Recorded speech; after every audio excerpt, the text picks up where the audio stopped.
Your future has arrived. Howdy. Hi, Hans. Hans, what's your full name? I never knew your middle name. I don't have a middle name. Middle name is an American thing, Really? almost by definition. There are people that have middle names in Europe. I'm from Europe, the Netherlands to be exact. And I have 3 siblings, and only my oldest brother has a middle name. I'm just Hans, and my last name is Vredeling. And who do I have the pleasure of speaking to? I am Edward Hunter Williams. Good Scotch, Welsh. Where are you at? Where are you from? Oh, I'm in outside of Nashville, Tennessee. I was born and raised in Nashville, Tennessee. I was born in 1968, and have lived here my entire life in this area. All right. Well, I was born in a little town called Huis ter Heide. Unpronounceable, but it's I would say for American standards right outside of Amsterdam. And I was born there in 1963. Have lived there for a little over 30 years. And then with a small stint in another town after I got married, moved to New York in 1999, and I've been happily living in New York State, right outside of New York City, a little north, since then. So how many years in New York? 21. 21 years. Yep. Wow. Amazing, huh? So almost as long as you lived in Holland. Almost as long. Yes, I think about that all the time, and I have to manage my brain, thoughts, and beliefs carefully to not fall in the trap of the balance tipping the wrong way. Yes. So you're the youngest of 4, right? That's correct. So I was an accident. My siblings are 13, 11, and 9 years older than I am, respectively. Yes. How about you? Okay. I'm the youngest of 4 as well. Ah. Mine are it's similar. My oldest sister is 10 years older than me. My second oldest sister is 7 years older than me. My brother is 4 years older than me. I've always wondered if that was one of the key factors in us connecting when we met, which we'll get into, right? Because we're both the spoiled brats of our families. Yeah, no, and you're from a totally other part of the world, other culture, other beliefs. You're religious, you're conservative, you're totally different from me as a European liberal. I never know if I should call myself an atheist or an agnostic person. I'm not sure what the difference is, to be honest with you. Right. Either way, I don't go to church. I don't believe in afterlife and all of that stuff. Yeah. And my political beliefs are, I think, different from yours, at least from the surface. Anyway, so, here we are 21 years later, sitting in a podcast after we first met. I think it was in White Plains, right? White Plains, New York. I was working for CSAC, which is one of 3 music licensing, performing rights organizations is what they're called in the U.S. And you were working for V&U, which owned BDS, which is a technology we use to track music. Right, and those names don't mean anything to anybody, but it has since morphed basically into the company that is called Nielsen, right? That most people have heard about, right? Yeah. And that was the job that brought me to the US after having worked in the Netherlands for the Dutch version of CSAC, if you want, Buma Stemra, for 13 years in charge of music distribution and collection of performing information. See, and that's interesting because you had the same job I had at CSAC, right? And we're both the youngest of families of 4, so lots of common links there. We called each other brother relatively quickly, maybe for part of those reasons, right? Yep, that's right. The other commonality is that we're both married to beautiful women. Yes. And you have kids that you produced yourself, and I have kids that my wife brought with her. That's right. we love them equally much, nevertheless. That's right. And the other thing we have in common is that we are now both granddads. And wonderful thing, right? Covering quickly why the word grand is in that, because it's grand, right? It is very grand, Right. indeed. So we met at VNU, and I walk into your office, and your desk is up on stilts because you're how tall? You're 6'10", 6'9". 6'9", 2 meters 6 centimeters, right? And that's a common thing in Holland, right? A lot of people are tall, or is that just a thing that we stereotype? No, people from the Netherlands are the tallest people in the world. For the longest time, that was the Swedes, and now it's from the Netherlands. I don't know what the average height is in feet and inches. I always have trouble translating that from the metric system. But my 6'9" is exceptional, though. To give you an idea, my brothers are like 6'3", I think 6'2", and that is just above average. Okay. So I'm the tallest of the family, lucky for them. But right, people are, if I go over there to visit family and friends, then I immediately notice that people are taller than they are here. So if I walk around Grand Central Station, which is always a good example, right, of walking among the masses, then I can easily look from one side to the other. Whereas if I do that at Schiphol Airport in Amsterdam, it's less easy because there's people that are in my way.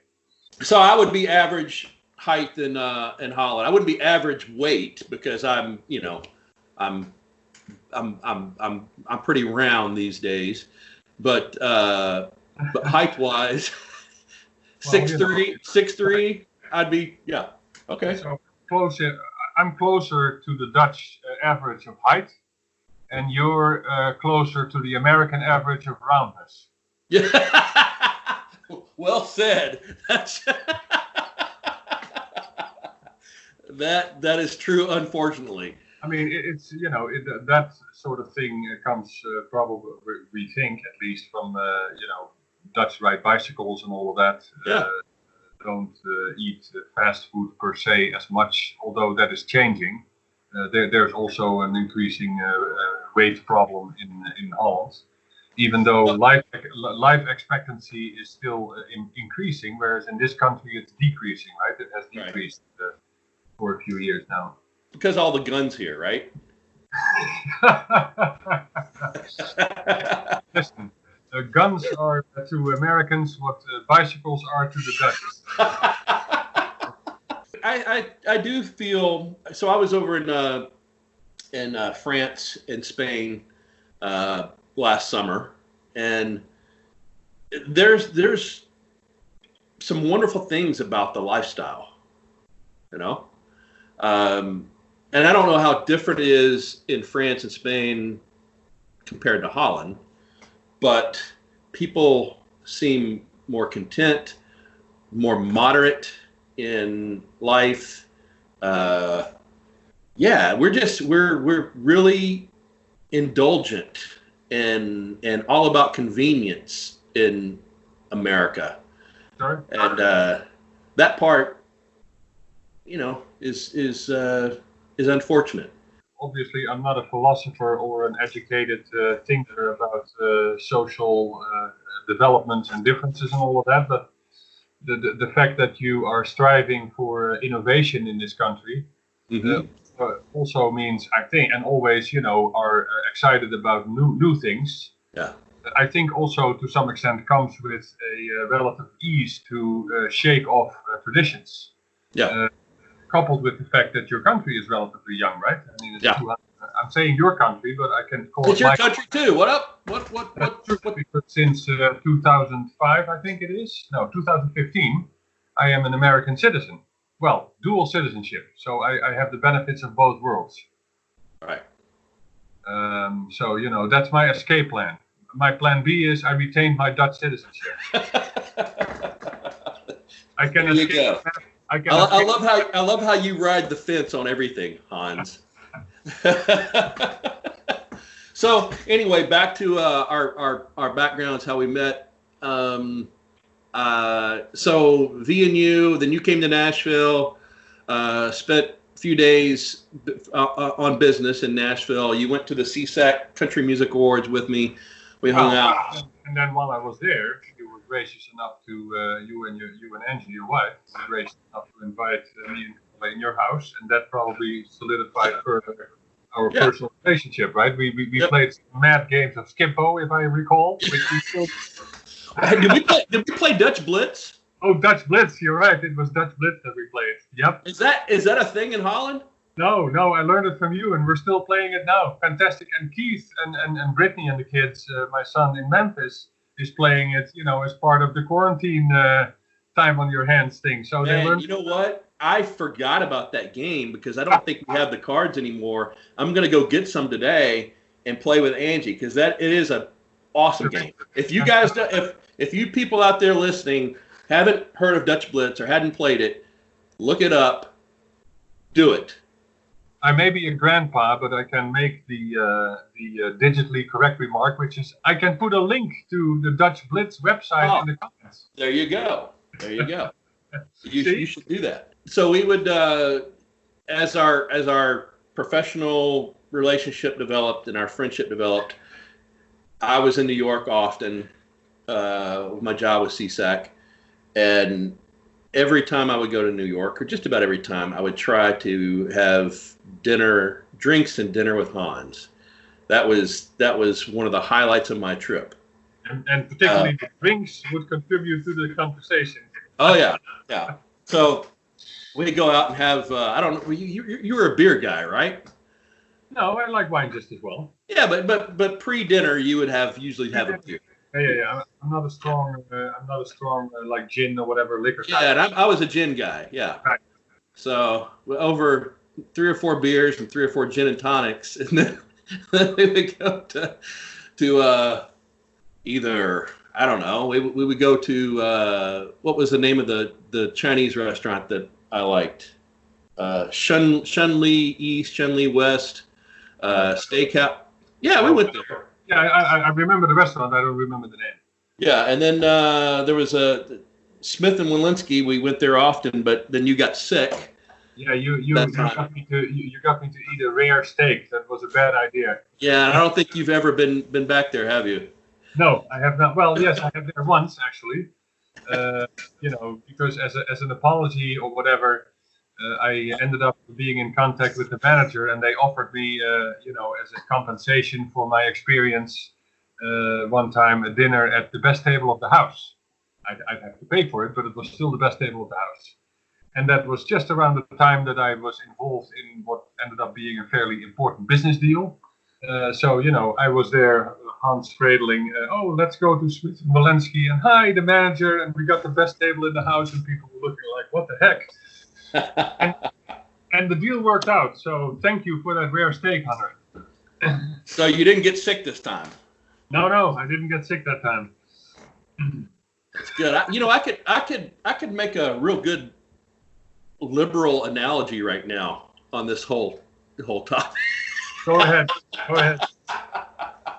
Now I haven't developed it fully, but it's ironic that you went to a place and you got sick, and then they offered you some kickback, and you went there and took advantage of it. So you rose above principle to get your. Have I ever told you that taking kickbacks is against my principle? I don't think I've ever said that. No. Anyway, no, this is kind of fun we would always have over dinner. So we would go to dinner, and usually spend by the time everything was said and done, you'd be walking back to Grand Central at midnight. We spent 6-7 hours talking about family and life, but mostly talking politics, right? Yep. Rolling and smoking cigarettes, sure. Yeah. Boy, and then, healthy lifestyle, right? And then as time progressed, I have to admit that a couple of times, knowing that I was going to do this with you, I started to stay in a hotel in Manhattan because, I got stayed at the Dutch Club, didn't you? I did that too. I wasn't able to make it anymore. I had a long commute right back home of like 2 hours. Yeah. And then I'd have to be back at work the next morning. So Makes going sense. back and forth and having too much to eat and particularly too much to drink and show up the next morning fresh and fruity at work, that became harder and harder. Especially the older we got, right? It's harder to sustain it. Yeah, but so we would, we would get into some deep discussions politically, right? At least we thought they were, being drunk. Well, I mean, drunk was obviously fun, but we also, like now, it's in the morning and we're drinking coffee, right. And we just enjoy talking to each other. Yeah. And that's also part of the reason why we thought we should do this in a podcast, right? Because you and I have often wondered about the question why people appear to not be able to talk to each other in a normal, respectful way, even if they have different views and opinions. Why has it become, almost illegal, if you want? And I always give that example to my European friends that, I love some of the TV shows, talk shows that are on Dutch TV, for example, because there's people there that sit down for an hour from all walks of life, having a conversation, not interrupted by commercials. You can have politicians with opposite views sitting at the table with each other. And here it's become that, if you watch Meet the Press or Face the Nation or whatever other program on TV, a Republican and a Democrat simply refuse to appear on air together. It's one after the other. So the interviewer asks the Republican some questions, then there's a commercial break, and then you see their Democratic opponent or equivalent. And they don't sit at the table to have a conversation. And I think that's a real, disaster, if you want. It is a disaster, because look where it's gotten us in this country. Well, I mean, right. That has been going on for a long time, obviously, where we are at the moment. Well, why can more people not talk like you and me? And why do you hear all these stories about, Thanksgiving dinners or Christmas dinners, where even families, right? Yeah. Break up and cannot stand to be around each other. I mean, that is just sad. Yeah. I had a little bit of a situation like that this Christmas with my own family. It was Christmas Eve, and it was probably one of the hardest Christmas Eves I've ever had, because it got into a political fight, and not. Yeah, go ahead. Yeah, not necessarily. Well, I don't want to say that I wasn't culprit, because I probably could have done some things better, but it just escalated to a point of no return, and people were mad and crying and yelling and screaming and slamming doors, and it's sad. Even within your own family, right? You have that inability to have a civil discussion, and you and I have always been able to do that. And so I always scratch, and I tell people about you all the time. My buddy Hans and I couldn't be more different, but we love each other, and we love to talk, and we love to spar on the issues, but inevitably we hug, we tell each other we love each other, and we go back to our families, and it's always that way. So why can't I've got other really people that are dear friends of mine in California, but we cannot talk politics. And there's this interesting thing that happened before the last election, where one of my good friends in LA was, we were talking about business, but they decided that, and I guess they assumed because I'm in the music business, that I'm on the left. And they decided to, and for people that aren't in the music business, I think that's generally true. Most people lean left in the entertainment industry, but this person felt comfortable bashing Trump, and I guess assumed that I was that way too. And at one point I thought, well, I know this person, I love this person, I should just say, hey, I'm probably going to vote for Trump. Right. But I was scared. I was frightened to do that because I thought I would lose a friend. And that's a sad place we've gotten to in this country, Yes, it really is. I have a little bit of that in my family also. Not there haven't been any doors slammed that I'm aware of, but we're not unique in that sense because you read and hear about that more often too. Yeah. And the truth of the matter is it's not worth it, and I think everybody realizes it's not worth it because now, in these times, you see much more solidarity, right? Because all of a sudden people to a larger extent realize that we need each other. Yeah. And an example of that is, my neighbors. I think about that sometimes. The neighbors that live around me, I like them, and I get along with them. And the truth of the matter is, I don't know necessarily what their political leaning is.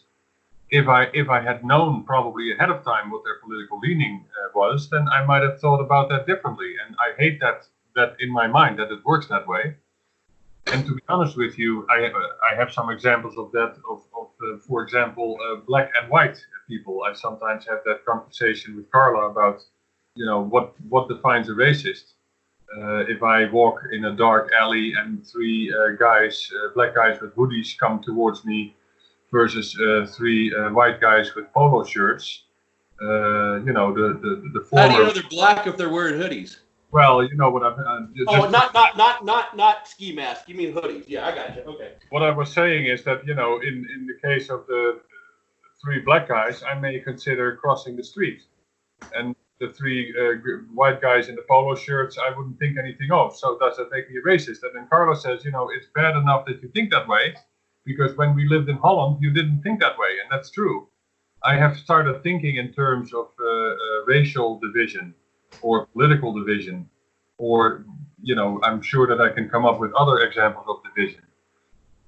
My brain started to work that way once I lived here. So this society, whether it's through media or through education or through whatever it is, forms your brain.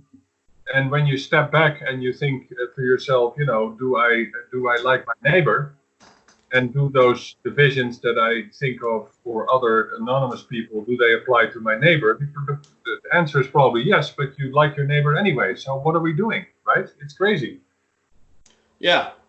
I guess I'm making a little bit of a complicated statement, but what I'm trying to say is that, we're all the same and we're all in this together. And that sounds, Wait, don't lump me into your racist feelings, okay? Sorry. I like how you loop that around. No, I get it. Growing up in the South, I was exposed to that kind of racism pretty much often, and it's really sad thinking about. On the one hand, it's sad. It's encouraging how far we've come in the South. Perhaps not far enough.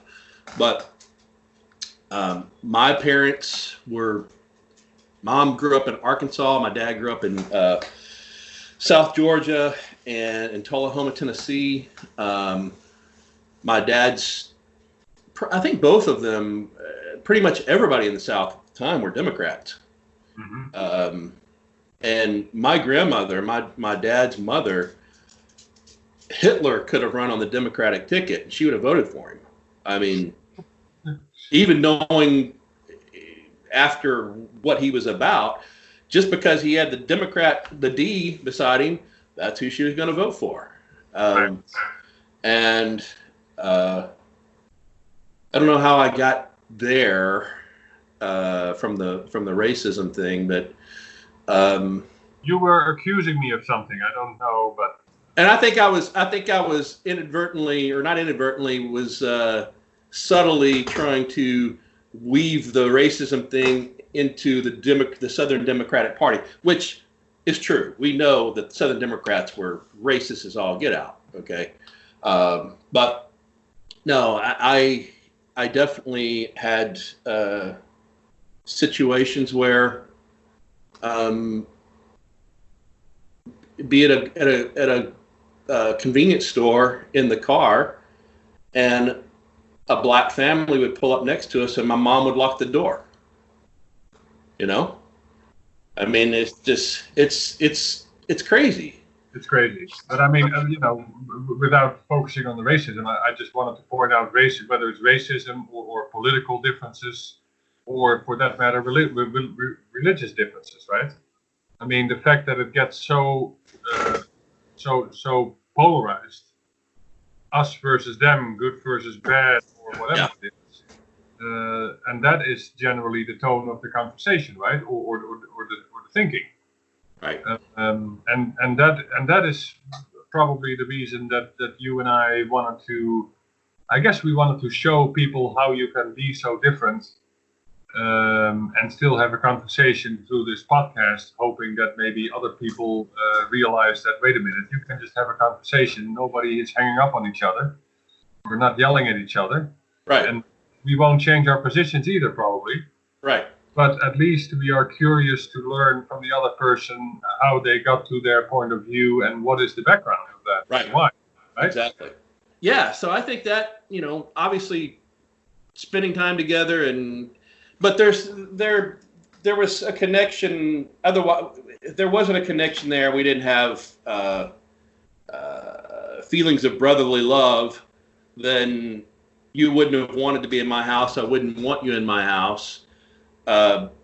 We connected I think at a deep level, not necessarily, well, definitely not politically, not from a religious standpoint or anything like that, but just from a human standpoint, just human beings, like-minded. I felt, you had a very compassionate heart,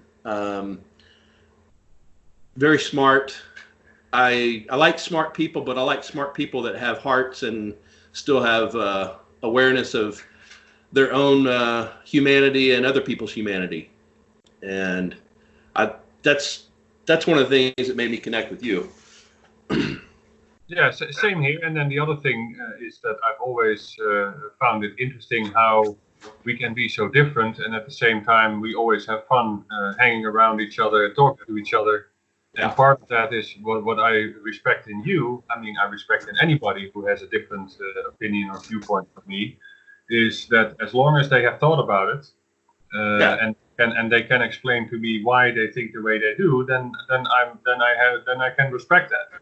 If it's parroting something that they hear on Fox News or CNN, or they read in the New York Times or the Wall Street Journal, and they don't know why they're saying what they're saying, right? Then I cannot respect that. And the other thing that I like about our relationship, to be honest with you, over the years is, we have dealt with each other aside from the personal level. Right, when I worked at Nielsen and you at CSAC, you were basically my customer, if you want. Yeah. And that was also the case when I moved on to my next company, Competitrack. But then we also always talked about, in that professional capacity, we always talked about ways that we might be able to work together. Yeah, absolutely. And then lately it's just become friendship, albeit remote, right? Because again, you're in Nashville and I'm in New York, so it's a remote friendship. But whenever particularly whenever you come to New York, we tend to get together. Yep. My problem tends to be that if I go to Tennessee to visit the family, we go straight to Memphis and bypass Nashville. We should change that. But, if I have the choice between seeing my grandbabies or seeing you and Angie, then sorry, man, but you're going so sick. I feel hurt.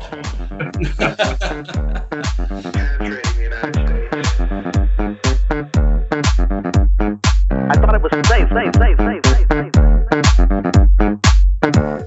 Your future has arrived.